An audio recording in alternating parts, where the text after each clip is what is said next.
우리가 함께 봉독한 시편 43편, 이 시편은 42편의 연장이다, 그렇게 성경학자들은 해석을 합니다.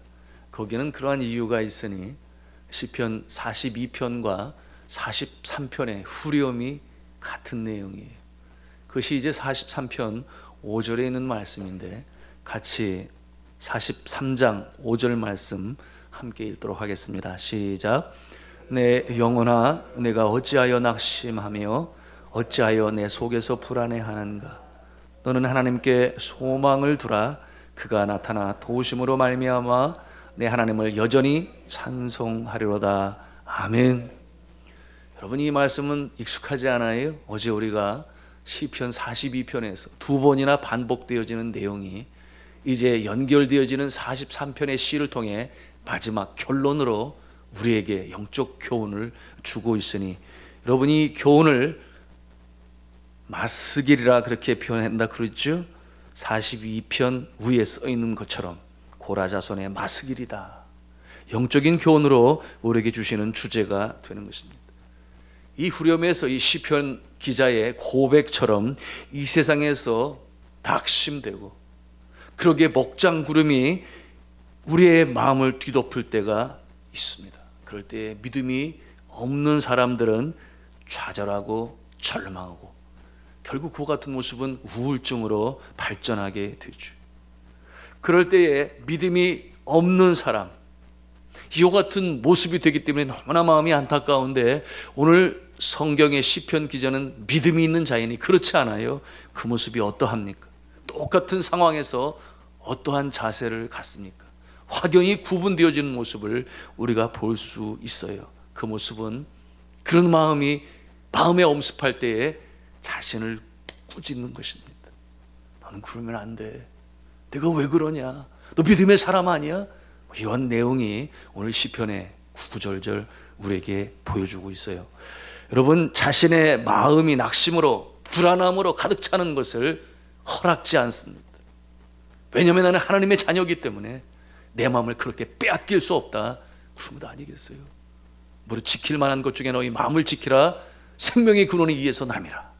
이와 같은 자세가 되니, 여러분 43장 5절의 말씀이 바로 하나님께서 그 처지에 있는 자에게 주시는 권면이 아님을 볼 수 있으니, 여러분이 43장 5절의 이 말씀을 자세히 보시면 결국 자기 자신에게 그렇게 스스로 말하는 것이니 자신을 꾸짖는 말이에요. 그래서 뭐라고 그랬습니까? 내 영혼아, 그렇게 말하고 있어요. 내 영혼아, 네가 어찌하여 낙심하여 어찌하여 불안해하는가. 이것이 자신이 자신에게 그와 같은 마음을 꾸짖는 말씀이 된다. 여러분, 사람들 중에 자기 연민이 강한 사람들이 있어요.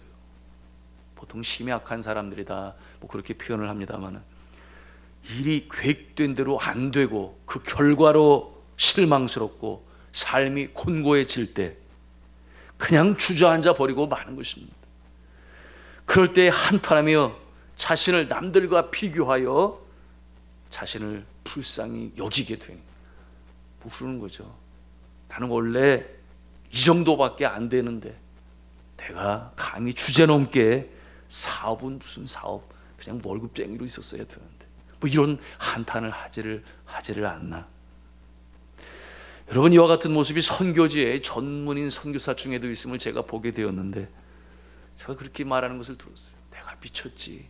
한국에서 그 좋은 자리 직장 놔두고 이 타국에 와서 이렇게 고생을 한단 말이에요. 내가 미쳤어. 하나님께서 주신 이 재능을 가지고 한국에서 뭐 내노라는 그와 같은 자리에서 하나님의 소명을 받고 네팔에 와서, 그것도 아주 수준 높은 그 자리에서 섬기게 되었는데 일이 제대로 되어가지 아니하니 그와 같은 고백을 하게 된 거예요. 혹 그런 모습도 있잖아요. 믿지 않는 남자친구와 교제를 하게 되었는데 결혼하게 되었어요. 그러니 그 마음에 내가 결혼하면은 예수 믿게 만들고 시댁 식구들까지 다 변화시키면 되지, 뭐 이와 같은 마음을 가지고 결혼을 하게 되었는데, 정작 결혼을 하고 보니 시댁 식구들이 예수 믿는 자가 우리 집안에 들어와서 집안이 망한다. 오히려 핍박하고 박해를 하는데 설상가상으로 남편까지도 시댁 식구 편에 서게 되면은 그 마음에 좌절, 절망이 임할 수 있어요. 너무 힘든 거예요. 그니 어떻게 어디에 하소연을 합니까? 아이고, 내가 내 눈에 콩깍지가 씌웠지. 내가 그러지 말았어야 되는데 친정 어머니의 말씀을 진작 들었어야 되는데 뭐 이와 같은 생각을 갖지 않을 수가 없어요. 그런데 문제는 무엇입니까? 좌절감이, 목장구름이 그 마음을 엄습한 상태로 그렇게 그야말로 무능력한 모습으로 살아가게 되니 오늘 시편 기자는 그와 같은 상황에서 결코 좌절하지 않아요. 낙심하지 않아요. 마음을 빼앗기지 않습니다. 그것이 바로 오늘 이 시편을 통해 우리가 영적 교훈으로 맞서길로 받아들이게 되는 것입니다. 자, 자기 연민에 빠져서 후에 막급, 세상이 싫어지고 의욕도 없어요. 그냥 그렇게 패배감에 얽매여 살아가는 존재. 여러분, 믿음이 없는 자는 그렇다 손 치더라도 우리 믿음의 사람들은 그래서는 아니 되는 것이죠. 자, 믿음의 사람은 달라요. 이러한 상황이 찾아오지 않는가? 아니에요. 그런 상황이 찾아올 때가 있어요. 그런 절망감이 엄습하지 않는 것이 아닙니다. 그런데 여러분 2절에 보십시오. 시인의 고백이 그것 아니겠습니까? 함께 2절 말씀을 또 같이 읽도록 하겠습니다. 시작. 주는 나의 힘이 되신 하나님이시거늘 어찌하여 나를 버리셨나이까? 내가 어찌하여 원수의 억압으로 말미암아 슬프게 다니나이까? 쉽게 표현하자면 어떤 내용이에요? 하나님, 나는 하나님의 자녀로서 하나님의 뜻대로 살려고 애쓰고 노력하고 수고했습니다. 그런데 결과가 이게 무엇입니까? 이와 같은 하소연이에요. 그러니 그가 뭐라고 고백하는가? 나는 너무나 억울합니다. 그렇게 표현하고 있어요. 내가 이렇게 주를 섬기며 애쓰며 살려고 했는데 억울합니다. 그런데 왜 하나님은 나를 도와주시지 아니하십니까? 내가 너무 슬픕니다. 그와 같은 하소연이 오늘 자신의 감정 표현으로 이렇게 글로 표현이 된 것입니다. 자, 성도 여러분, 우리가 정말 힘들고 어려우면 이 시의 주인공의 마음으로 하나님 앞에 하소연할 수 있어요. 왜 없겠습니까? 그럴 때 있어요. 속마음을 다 털어놓고 때로는 눈물로 하소연하고 도설적인 기도로 주님 앞에 드릴 수 있어요. 그와 같은 시간이 바로 기도 시간, 새벽 기도 시간 또는 골방에서 기도하는 시간이라 여겨지는데, 여러분 이와 같은 날들이 계속해서 이어지게 된다면 이것은 아니라고 하는 것이에요. 이와 같은 날들이 너무 길게 가면은 아니 돼요. 이제는 자신을 돌아봐야 되는데 그러한 상황에 머물러 침잠에 있는 자신을 그대로 방치해 버리게 되면 어떻게 되는 것입니까? 그 마음에 사탄이 틈타는 것이죠. 무기력해지는 인생이 되는 것이죠.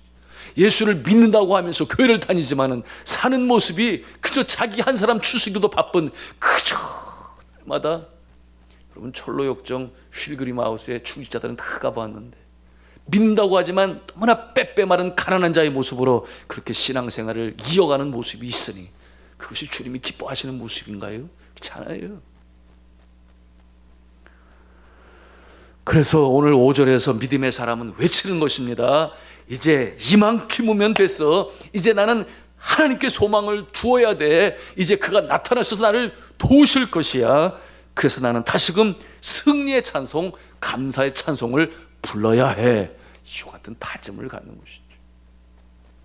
믿음 있는 자는 억울한 일, 예상에서 빗나가는 일, 특히나 선을 행하면서도 당하는 어려움이 있을 때에 다시금 일어납니다.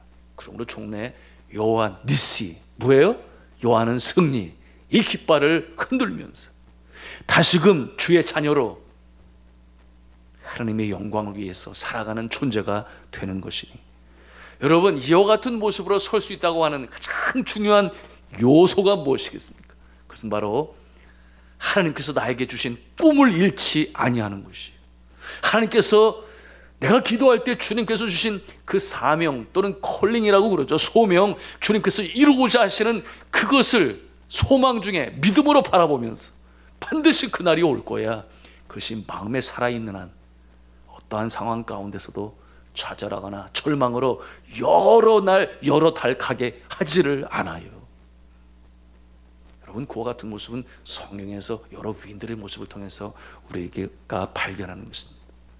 그러니 그와 같은 이 소망이 이 믿음이 되어 일어서게 되는 것인데, 남 때문에 억울해서 원통해하고 또는 이래저래 상황이 그래서 그랬다느니 뭐 이런저런 핑계거리도 찾지 아니합니다. 왜? 그 초점이, 대상이 나에게 억울함을 가져온 그를 향하는 것이 아니라 내 안에 주님 주신 말씀드린 것처럼 그 비전과 그 꿈이, 그 사명이, 그 소명이 나를 이끌고 가기 때문에, 바로 그것을 바라보며 거기에 초점을 맞추기 때문에 다시금 일어설 수 있는 것이니, 여러분, 시편 기자의 시편의 내용들이 하나같이 일관성 있게 이와 같은 주제로 가고 있음을 우리가 보고 있습니다. 여러분, 성경에 등장하는 인물 요셉이 대표적인 인물 아니겠습니까? 하나님께서 그에게 심어준 그 꿈으로 말미암아 결코 어떠한 상황 가운데서도 누구를 원망합니까? 좌절합니까? 그렇지 않아요. 저가 형제들에게 팔려 노예로 애굽 땅에 벌거벗겨진 몸으로 그 뜨거운 태양볕 아래에 이 묶여서 끌려갈 때 그 마음이 어떠한지 우리가 상상도 하기 어렵지요. 그러나 그와 같은 날들이 얼마나 오래되었습니까? 이제 주어진 상황 환경 속에서 좌절하지 않아요. 주를 의지하고 열심히 수고하고 애를 쓰고 일을 하니 하나님이 그와 함께 하심으로 형통함의 역사가 있었더라. 여러분, 우리가 그 말씀을 통해 보는 거예요. 그런 가운데 또 어떤 일을 당해요? 세상에 보디발의 아내가 그를 유혹하지 않아요? 함께 동침하자고. 그와 같은 상황에서 내가 하나님 앞에 부끄럽지 아니하고 하나님의 이름을 욕되이 하지 아니하고 그러므로 그 자리를 피하지만 누명을 쓰고 그야말로 복창 터지는 억울한 사건이 나타나게 되니 감옥에 갇혔어요. 여러분이 그러한 상황에 있으면 어떠한 생각을 갖겠습니까?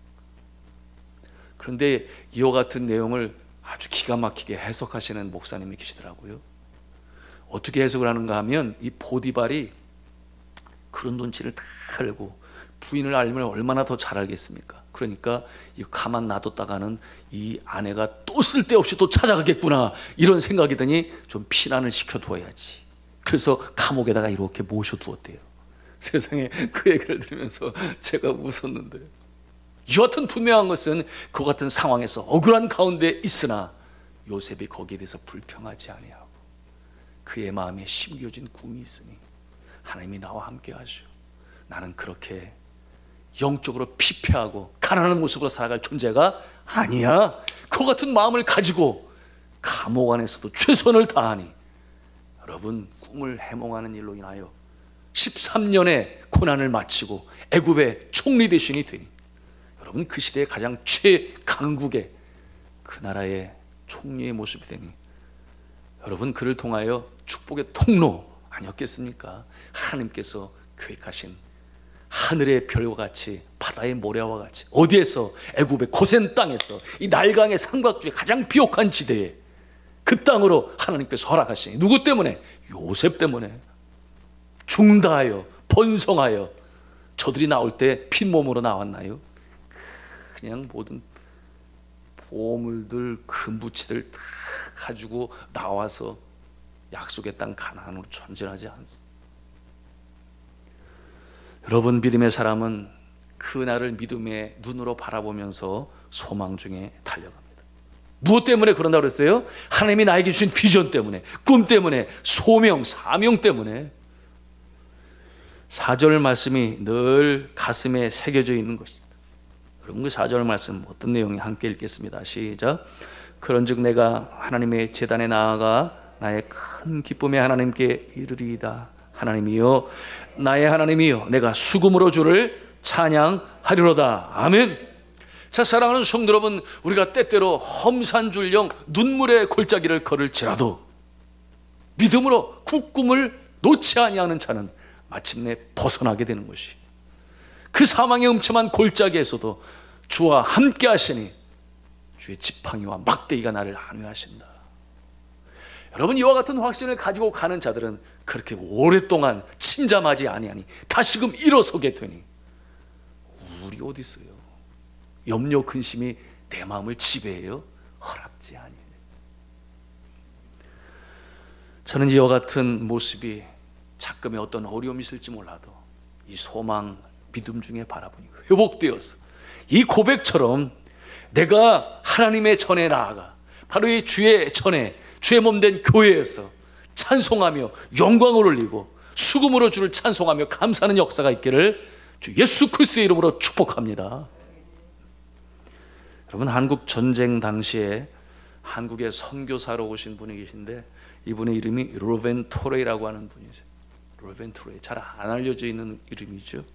36년간의 중국 선교 사역을 잘 감당했어요. 그런데 중국에 공산혁명이 일어나게 되니 나올 수밖에 없는 처지에 이르게 되었는데, 그런데 36년 동안 중국에서 그야말로 평생을 들어가며 사역을 감당하는 중에 교통사고를 당했어요. 또 심한 교통사고를 당하게 되었는데, 그 교통사고가 당할 때 정신을 잃고 말할 정도로 큰 사고였는데 일어나 보니 자신의 팔이 없어진 거예요, 한쪽이. 당시의 의료의 기술로는 건질 수가 없으니 그것이 최선이었어요. 한쪽 팔을 잃어버린 이 루벤 토레이 선교사님,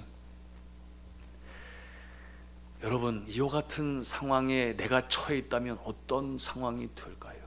상상하기도 어렵죠. 여러분, 주의 나라 위하여 선교사로 헌신하고 머나먼 타국에 와서 그처럼 사랑의 수고를 아끼지 아니하였는데 주님 어쩌자고 이러십니까? 이와 같은 한탄이 나오지 아니할까요? 저는 생각해 보니 그런 마음 가질 것 같아요. 하늘이 캄캄해지지 않을까요? 그 마음을 어떻게 추스릴 수 있을까요? 며칠간 고통의 밤을 지낸 후 토레이 선교사는 그 마음에 주의 말씀을 떠올렸는데요, 하나님을 사랑하는 자, 곧 그 뜻대로 부르심을 입은 자들에게는 모든 것이 합력하여 선을 이루느니라. 로마서 8장 28절의 말씀으로 그가 위로를 받고 다시금 힘을 내게 되었다. 그 어려운 상황 속에서도 하나님의 절대 주권을 신뢰하며 고백하기를 아직 이루어야 할 사명이 있기 때문에 내 생명을 살려놓으셨구나, 그런 깨달음이 마음에 오게 되었다 그랬어요. 지금까지 두 팔로 해온 일을 이제 한 팔로 할 수 있는 기술을 습득하면 되지. 얼마나 긍정의 사람입니까? 왜 그렇습니까? 내가 선교사로 헌신을 했는데 아직도 생명으로 살려주신 것은, 순교자가 되게 하지 아니한 것은 아직도 이룰 사명이 남아있기 때문에. 여러분, 사실 그렇지 않습니까? 논리적으로 맞아요. 그러나 그 심령을 지킨다고 하는 것은 쉽지 않은데 그 사명, 그 소명이 그를 살린 것이에요.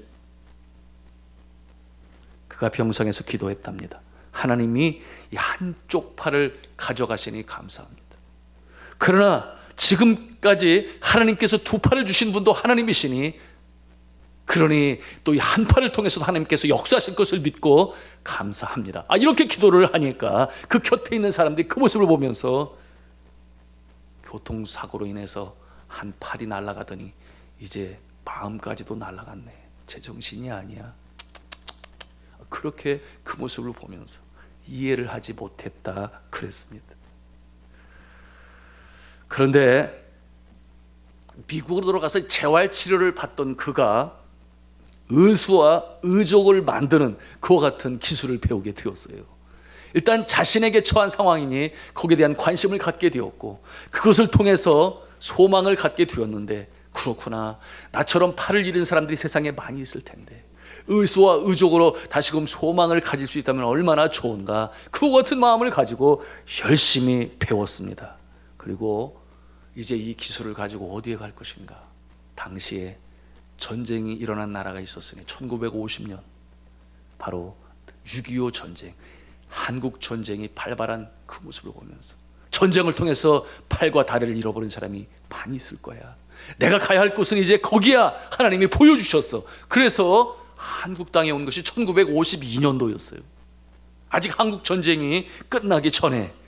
그래서 한국에 와서 미국 장로교 선교부에 선교사로 파송을 받아서 한국 땅에 오게 된 것입니다.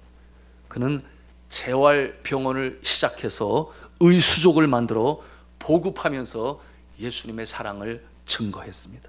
한국 최초로 재활사역을 시작했으니 한국 재활사역의 아버지라고 하는 그 같은 별명을 갖게 되었어요. 그래서 이 전쟁 중 팔과 다리를 잃어버린 사람들에게 인조 팔과 다리로 재활하는 일로 돕게 되었어요. 그러면서 극진한 주의 사랑으로 전하게 되었으니 그의 도움으로 이 인조 다리를 갖고 인조 팔을 갖고 이와 같은 사람들 중에 한 사람은 고향마을 송두리째를 주님 앞에 인도하는 그와 같은 역사로 남게 되었으니 바로 이 루벤 이 토레의 이 선교사님의 사랑을 받고 감동이 되어 그처럼 한 마을을 복음화시키는 역사도 있었습니다. 그렇게 크고 귀하게 쓰임받은 그는 자신이 왜 교통사고로 한쪽 팔을 잃게 되었는지 하나님의 섭리를 깨달아 알게 되었다 그랬어요.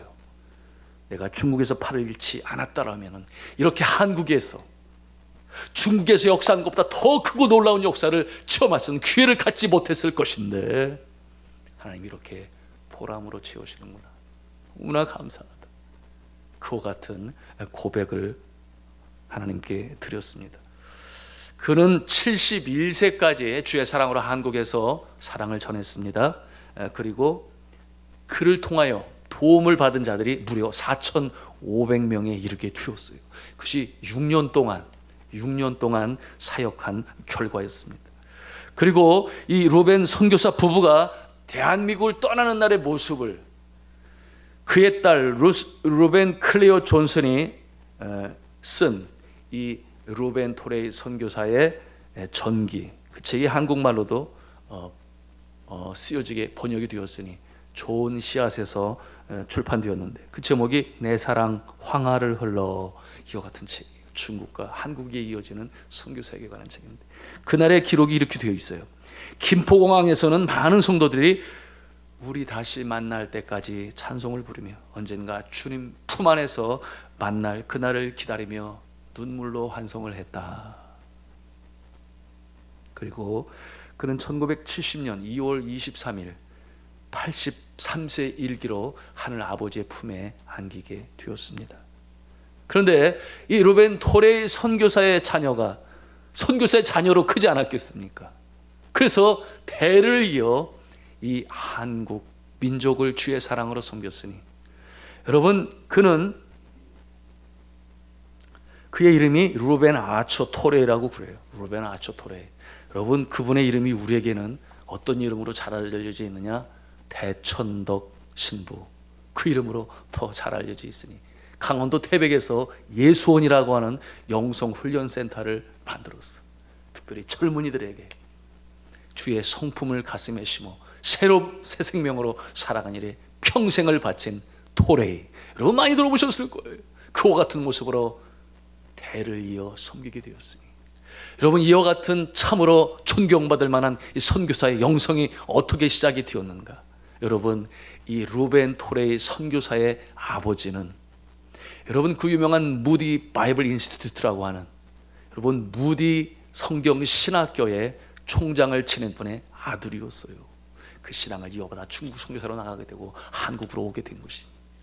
사랑하는 성도 여러분, 오늘 이 말씀을 통해 그 상황 가운데 주님 억울해요. 내가 주를 얼마나 섬겼는데 이와 같은 불행한 일이 벌어지다니. 그것이 아니라 하나님의 선하신 뜻이 있으실 거예요. 끝까지 승리했던 루벤 토레이 선교사님. 여러분 우리의 이와 같은 신앙이 있다면 우리의 자손들도 대대손손 이 신앙은 물 위에서 아래로 흐르는 것처럼 그렇게 흘러내려가 아름다운 믿음의 가문을 세울 줄로 믿습니다. 오늘 시편 43편의 이 마지막 절 우리의 가슴에 담고 42편과 43편을 마무리하도록 하겠습니다.